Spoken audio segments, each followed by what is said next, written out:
நாங்கள் புதிய ஜனநாயக தொழிலாளர் முன்னணி என்ற அமைப்பிலிருந்து இந்த பத்திரிகையாளர் சந்திப்பை ஏற்படுத்தியிருக்கின்றோம். இன்றைக்கு இந்தியாவை ஆட்சி பொறுப்பேற்றிருக்கும் பாரதிய ஜனதா கட்சி தொழிலாளர் சட்டங்களை திருத்துவது என்ற பெயரில் 200 ஆண்டுகளாக தொழிலாளி வர்க்கம் போராடி பெற்ற பாதுகாப்பு உரிமைகளை எல்லாம் இல்லாமல் ஒழித்திருக்கிறார்கள். திருத்தம் என்ற பெயரிலே தொழிலாளி வர்க்கத்தை பணி நிரந்தரமும் சமூக பாதுகாப்பு மற்றவர்களாக மாற்றிருக்கிறார்கள். நிரந்தர பணியை ஒழித்து கட்டி அனைத்தையும் ஒப்பந்த தொழில் முறைக்கு மாற்றிருக்கிறார்கள். இதன் மூலம் தொழிலாளி வர்க்கம் குறைந்தபட்ச ஊதிய என்ற அடிப்படையில் குறைந்த கூலியை மட்டுமே பெற முடியும், பணி நிரந்தரத்தை பெற முடியாது. ஒவ்வொரு தொழிற்சாலையிலும் அவர்கள் பயிற்சியாளராக மட்டுமே இருக்க முடியும். இப்படி பயிற்சியாளர் வயதை கிட்டத்தட்ட 16 வயதில் துவங்கி 40 வயது வரையிலும் அவர்கள் பயிற்சியாளராக இருக்க வேண்டும் என அந்த சட்டம் கூறுகிறது. ஒரு தொழிலாளி வேலைக்கு செல்வது தன் வாழ்வாதாரத்தை உயர்த்திக் கொள்வதற்காக. ஆனால் இன்றைய இளம் தொழிலாளர்களை வாழ வழியில்லாத வகையில் வெறுமனே அந்து கூலிகளாக வாழும் விதம் இன்றைய தொழிற்சங்க சட்ட திருத்தங்களை பாஜக அரசு மாற்றிருக்கிறது. அதன் அடிப்படையில் அது எப்படி இனி வரும் தொழிலாளி வர்க்கத்துக்கு எதிராக இருக்கிறது என்பதை விளக்கி நாங்கள் தமிழகம் தழுவிய அளவிலே எமது பிரச்சார இயக்கத்தை மேற்கொண்டிருக்கிறோம். அதாவது 2002 வாஜ்பாய் வந்தபோது துவங்கப்பட்ட இந்த தொழிலாளர் சட்ட திருத்தம் என்பது 2014 மோடி ஆட்சிக்கு வந்ததுக்கு அப்புறம் மூர்க்கமாக அமல்படுத்துவதற்கு வந்திருக்கிறார்கள். இப்பொழுது சட்ட திருத்தம் என்ற பெயரில் 4 வகையான தொகுப்புகளை முன்வைத்திருக்கிறார்கள். அந்த தொகுப்பு சட்டம் என்பதற்கு மாற்றாக விதி என்று கூறுகிறார்கள். விதி என்பதை யார் மதிக்க வேண்டும், மதிக்க கூடாது என்றதை முடிவு செய்ய முடியாது. இன்னைக்கு ஏற்கனவே இருந்த சட்டத்தை அரசு துறையில் இருந்த யாரும் மதிச்சது கிடையாது.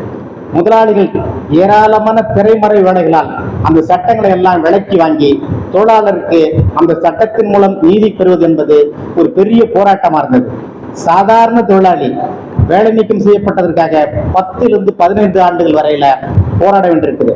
அப்படி போராடி பெற்ற வெற்றியில் அவர்கள் பெற்ற நிவாரணம் என்பது இழுக்கடித்து வழக்கை தடுத்தெடுத்த நீதிபதிகளால் ஒரு 50,000 to 3 லட்சத்துக்குள் இருக்குது.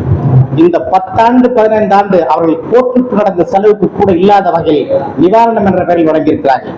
இந்த சட்டத்தையும் இல்லாது ஒழிப்பதற்காக அனைத்து தொழிலாளரையும் இந்த மாதிரி 1-2 பேர் வழக்குக்கு வராங்க என்ற அடிப்படையில் அதை ஒழித்து கட்டும் விதமாக இன்னைக்கு அனைத்தையும் நிரந்தரமற்ற வேலை முறையாக மாற்றிருக்கிறார்கள். இதன் மூலம் உலக தழுவிய அளவிலும் இங்கு பார்ப்பன பணியா கூட்டமாக இருக்கின்ற கார்ப்பரேட் முதலாளிகளும் உலக பணக்காரர்களாக வளர்ந்து கொண்டிருக்கிறார்கள். தொழிலாளி வர்க்கம் சாதாரண கூலிகளாக தன் வாழ்வை நடத்துவதற்கு துவங்கி மீண்டும் கூலிகளாகவே அழிந்து போகும் விதமாக அற்ப கூலியில் வெறும் உயிர் வாழும் விலங்குகளைப் போல மாற்றப்படுகிறார்கள். இதற்கு எதிராக நாங்கள் எங்கள் பிரச்சார இயக்கத்தை தொடங்கியிருக்கிறோம். தமிழகம் தழுவிய அளவில் அரங்கு கூட்டங்கள் நடத்துகின்றோம், பொதுக்கூட்டங்களையும் திருமண கூட்டங்களையும் நடத்தி கொண்டிருக்கிறோம். இன்றைய தொழிலாளி வர்க்கம் இனி தொழிலாளி என்ற வகையிலிருந்து வெறுமனே உடைக்கும் விலங்கு, அது பழைய 4 கால் விலங்கிலிருந்து 2 கால் மனித விலங்கு என்ற வகையில் மாற்றப்பட்டிருக்கிறது. இதனை மாற்ற வேண்டும். வளர்ந்த சமூக சூழலில் தொழிலாளி வர்க்கத்தின் வளர்ச்சி என்பது உற்பத்தியிலிருந்து, அவர்கள் செய்த வேலையிலிருந்து, அவர்கள் பெற்ற வருமானத்திலிருந்து வளர்ந்திருக்க வேண்டும். இந்த உலகம் இன்னைக்கு டிஜிட்டல் மயத்தாலும் ஏஐ எனப்படும் ஆர்டிபிஷியல் இன்டெலிஜென்ஸியாகவும் வளர்ந்து விட்டதாக சொல்கிறார்கள். ஆனால் தொழிலாளி வர்க்கத்தை வளர முடியாத அளவில் மாற்றிருக்கிறார்கள். வளர்ச்சி என்பது இந்த சமூகத்தின் மக்கள் வளர்ச்சியாக இருக்கணும், முதலாளி வளர்ச்சியாக இருக்கக்கூடாது. கார்ப்பரேட் முதலாளிகளின் உலக தழுவிய வளர்ச்சி, உலக பொருளாதார வளர்ச்சி என்பதிலிருந்து அந்த உலக போட்டிக்கான போட்டி ஒரு நாட்டின் போட்டியாக மாற்றப்பட்டு நாட்டின் வளர்ச்சியாக அறிவிக்கிறார்கள். இது அப்பட்டமான அயோக்கியத்தனம் என்பதை எமது புதிய ஜனநாயக தொழிலாளர் முன்னணி முன்வைக்கின்றது. இந்த அயோக்கியத்தனத்தை மாற்றும் விதமாக அனைத்து உடைக்க மக்களையும் அணிதிரட்டவும் அவர்களை இதற்கு எதிரான போராட்டத்திற்கு வருமாறு அழைக்கவும் எமது அமைப்பு தொடர்ந்து பிரச்சாரம் செய்கிறது. அந்த வகையில் பிரச்சாரம் செய்கிறோம். அரசின் அனைத்து அங்கங்களும் தொழிலாளருக்கு எதிராக செயல்படுகிறது. போலீஸ் குறிப்பாக தொழிலாளர் வர்க்கத்துக்கு எதிராக செயல்படுகிறது. இது தொழில் தகராறுகள் சட்டம், இது கிரிமினல் சட்டம் அல்ல, சட்டம் ஒழுங்கு சட்டம் அல்ல. தொழில் தகராறு என்றாலே முதலாளிக்கும் தொழிலாளிக்குமான தகராறு. முதலாளிக்கும் தொழிலாளிக்குமான தகராறில் போலீஸுக்கு மாற்றாக தான் தொழிலாளர் துறையை வைத்திருக்கிறார்கள். ஆனால் தொழிலாளிக்கும் முதலாளிக்குமான தகராறில் தொழிலாளியை வஞ்சிப்பதற்காகவும் முதலாளியை காப்பதற்காகவும் எந்த இடத்திலும் போலீஸ் முன்வந்து நிற்கிறது.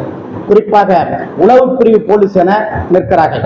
உளவு பிரிவு போலீஸ் ஏன் வந்தார்கள் என்று கேட்டால், அவர்கள் ஒன்றுக்கு பதிலாக 2, 2க்கு பதிலாக 3 என இப்பொழுது தொழிலாளர் துறையில் ஒரு நாளைக்கு 5, 10 என உளவு பிரிவு போலீஸ் நிக்க வச்சிருக்கிறாங்க. இந்த உளவு பிரிவு போலீஸ்கள் யாரும் முதலாளிகள் நடத்தும் அதிகாரிகளும் முதலாளிகளுக்குமான திரைமறை வேலைகளை யாரும் அங்கு புலனறிந்து அம்பலப்படுத்தவில்லை. மாறாக தொழிலாளி வர்க்கத்தை, நீங்க எப்படி இந்த சங்கத்துக்கு போனீங்க, நீங்க ஏன் இந்த சங்கத்தில் சேர்ந்தீங்க, நீங்க ஏன் சங்கம் கட்டினீங்க, இந்த மாதிரியான புலன் விசாரணை என்ற பெயரில் தொழிலாளி வர்க்கத்தை சங்கமாக ஆக்க விடாமல் தடுக்கிறார்கள். இதன் மூலம் முதலாளித்துவ சேவையை அரசு போலீஸ் எப்போதும் முன்பு செய்ததை விட இப்போ மூர்க்கமாக செய்கிறார்கள். இன்றைக்கு சட்ட உரிமைகள் முழுமையாக மறுக்கப்பட்டிருக்கிறது. இந்த உரிமைகள் மறுக்கப்பட்ட நிலையில் ஒருவர் உரிமை பேச முடியாத அளவுக்கு, வாய்ப்பேச முடியாத அளவுக்கு இளம் தொழிலாளர்களை ஒத்தடிமைகளாக மட்டுமே இருக்க வேண்டும் என்பதை அச்சுறுத்தி பணிய வைக்கும் ஒரு கேடுகட்ட தன்மையால் இன்னைக்கு அரசு நடந்து கொண்டிருக்கிறார்கள். இதை மாற்ற வேண்டும். இதனை தொழிலாளி வர்க்கம் புரிந்து கொள்ள வேண்டும் என்பதற்காக நாங்கள் போராடி வருகிறோம். தொழிலாளி வர்க்கத்தை அணிதிரட்டி வருகிறோம். அதன் வகையில் இந்த சட்டங்களை மக்கள் எதிர்க்க வேண்டும், அதை மாற்ற வேண்டும் என்ற அடிப்படையில் நாங்கள் இந்த தமிழகத்தில் எமது கோரிக்கையை முன்வைத்து இந்த இயக்கத்தை நடத்தி கொண்டிருக்கிறோம். அதன் அடிப்படையில் இன்றைய அரங்க கூட்டமும் இந்த பத்திரிகையாளர் சந்திப்பு நடத்தியிருக்கின்றோம். கண்டிப்பா, அதாவது அரசு பேச்சளவுல தான் மக்கள் அரசு, செயல் என்பது அவர்கள் சொல்ற வளர்ச்சி திட்டம் அனைத்தும் முதலாளிகளுக்கான வளர்ச்சி, முதலாளிகளுக்கான திட்டம். முதலாளிகள் எவ்வளவு பேர் வளர்ந்துருக்கிறாங்களோ அதுதான் அந்த நாட்டின் வளர்ச்சி என்று அளவு கொடுத்திருக்கிறாங்க. மொத்த மக்கள் தொகையில 94% இந்த அன்ஆர்கனைஸ்டு செக்டாரில் உள்ள பொது தொழிலாளிகள்.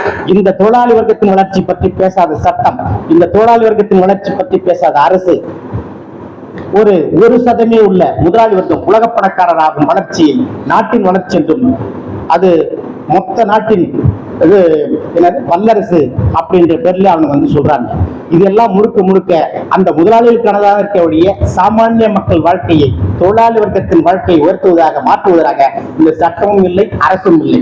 மக்கள் அரசு என்பதிலிருந்து முதலாளித்துவ அரசு என்றது அதை மாற்றணும். மாறாக மக்கள் அரசு என்ற பேர்ல மக்கள் ஓட்டு வாங்கி மக்களுக்கு எதிராக சேவை செய்வது நாங்கள் அது மக்கள் அரசு இல்லை, அங்கு ஜனநாயகம் இல்லை.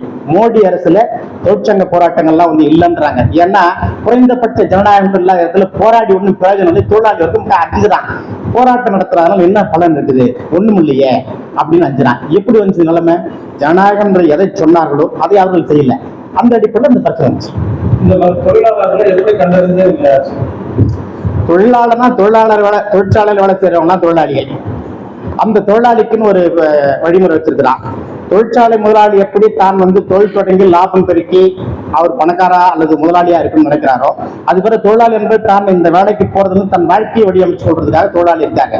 அதுக்கு என்ன செஞ்சாங்கன்னா, அந்த தொழிற்சாலை வரவுல இருந்து அந்த தொழிலாளி பணி நிரந்தரம் செய்யப்படணும், அவருக்கு இஎஸ்ஐ இருக்கணும், பிஎஃப் இருக்கணும், அப்புறம் அவருக்கு அந்த இஎல்சிஎல் லீவ்லாம் இருக்கணும், போனஸ் இருக்கணும், அதெல்லாம் பார்த்து விபத்து இருந்தா காப்பீடு இருக்கணும்.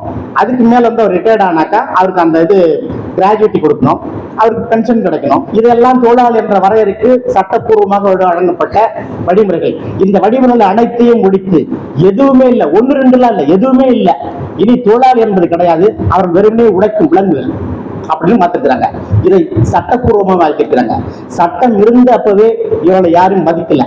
இப்படி மதிக்காத ஒரு வர்க்கத்தை மதிக்க வைக்க விரும்பினால் அந்த வர்க்கம் தன்னை உணர்ந்து செயல்படுன்றதுக்காக நாங்கள் பிரச்சாரம் பண்றோம்.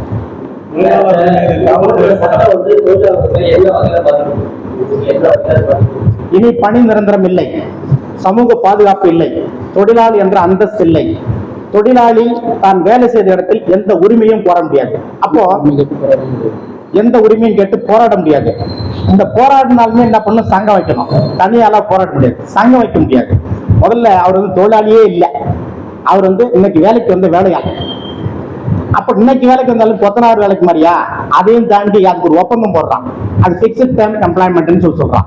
அப்படின்னா எஃப்டின்னு சொல்றான். அவரு இதுனா தினம் வேலைக்கு வந்தவர் இல்ல, ஒரு 2 வருஷத்துக்கு வேலைக்கு வந்தவர், 3 வருஷத்துக்கு வேலைக்கு வந்தவர்னு சொல்றான்.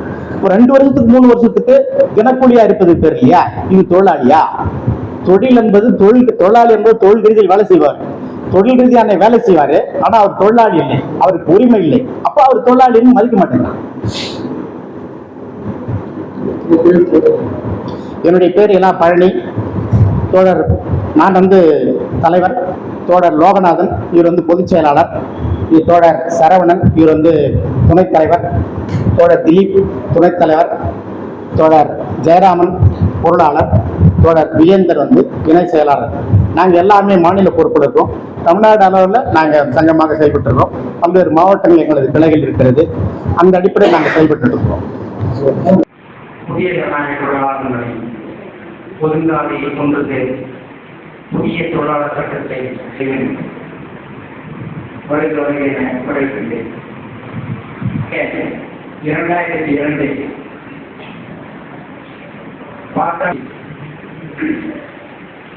இந்தியாவின் ஆட்சியரசர் வந்ததிலிருந்து சில மாற்றங்களை செய்ய வேண்டும் என்றும் வெள்ளைக்காரன் அந்த அசகாய் நிறைய இருப்பதாகவும் அவை மாற்ற வேண்டுமானால் சட்டத்தில் அந்த அடிப்படையை சட்ட திருத்தத்தை செய்திருக்கிறார்கள். அந்த சட்ட திருத்தம் அனைத்தும் புதிய ஜனநாயக தொழிலாளர்களின் தமிழகத்திற்கும் பிரச்சாரம் செய்து அரங்கு கூட்டத்தையும் திருமண கூட்டத்தையும் பிரச்சார இயக்கத்தை மேற்கொண்டிருக்கிறோம். அந்த வகையில் சென்னையில் உங்களையும் இதில் பேசுவதற்காக வந்திருக்கின்ற தோழர்கள் தோழர் அப்பாஸ் அவர்கள் நமது அமைப்புக்கு எப்பொழுதும்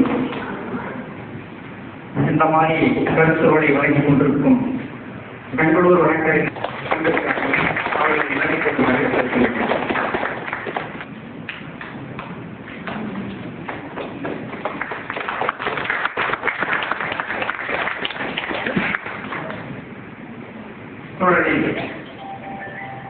பாரதிய ஆணையர் மூலம் இந்த நாட்டை வரலாற்றாக மாற்றப்போவதாக அவர்கள் சட்டத்திருத்தம் என்ற முறையினார்கள் மாற்றத்தின் அடிப்படையில் அவர்கள் உள் அஜெண்டா ஒன்றும் வெளி அஜெண்டா ஒன்றும் வைத்திருந்தார்கள்.